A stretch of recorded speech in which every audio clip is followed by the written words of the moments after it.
মানুষকে কবর দিয়েছে, কবর থেকে তুলে তার লাশটাকে আগুন দিয়ে জ্বালিয়ে পুরো ছারখার করে দিয়েছে। তাকে আমরা 1 সপ্তাহ আলটিমেটাম দিলাম, তার পদত্যাগ করতে হবে। তিনি ধর্ম উপদেষ্টা, তিনি কার ধর্ম উপদেষ্টা এটা জাতি জানতে চায়। এতগুলো মাজার ভাঙচুর হয়েছে কোনো একটা মাজার পরিদর্শন করার জন্য এই ধর্ম উপদেষ্টা খালিদ হাসান তাকে আমরা দেখতে পাই না।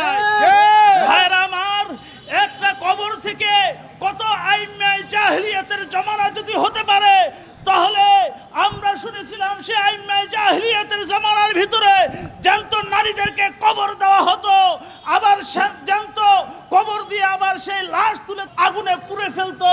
কিন্তু সেই জমানাটা আজকে বর্তমান আমাদের সামনে এসে হাজির হয়েছে।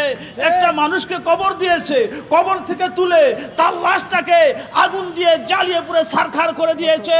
অথচ ধর্ম উপদেষ্টা তার চোখে কোনো আলো আছে কিনা, জ্যোতি আছে কিনা, এটা আমি বাংলাদেশের জনগণের কাছে এই বিচার দিয়ে যাই। ভাইরা আমার, বাংলাদেশ স্বাধীন দেশ, এদেশে মসজিদে আযান হবে, মন্দিরে ঘন্টা বাজবে, এদেশে মাজারে জিয়ারত হবে, কেউ কাউকে বাধা দিতে পারবে না। এদেশে যারা হিন্দু ভাইদের যারা নিরাপত্তা দিতে পারবে, মাজারপন্থীদের যারা নিরাপত্তা দিতে পারবে, খ্রিস্টানদেরকে যারা নিরাপত্তা দিতে পারবে, সকল ধর্মের লোকদেরকে, সকল তরিকার লোকদেরকে যারাই নিরাপত্তা দিতে পারবে, তারাই এদেশের রাজত্ব, এদেশের মসনদে আমরা তাদের দেখতে চাই। আল্লাহ, সে যদি অন্য ধর্মের লোক হয়, হিন্দুও যদি হয়, খ্রিস্টানও যদি হয়, বৌদ্ধ যদি হয়, আমার কোনো আপত্তি নাই।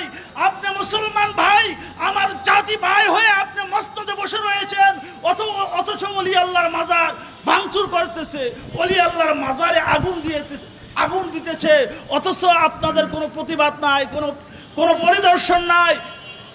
এই ধর্ম উপদেষ্টা যারা রয়েছেন, আমি আপনাদেরকে রব্বে কারিমের দরবারে বিচার দিয়ে গেলাম। এই জমিনের কোনো প্রশাসনে, কোনো আদালতে, হাইকোর্ট জজ করে আপনাদের বিচার চাই না, ওই আসমানের খোদার কাছে বিচার দিয়ে গেলাম। ইনশাআল্লাহ আসমানের খোদা আপনাদেরকে লাঞ্ছিত করবে।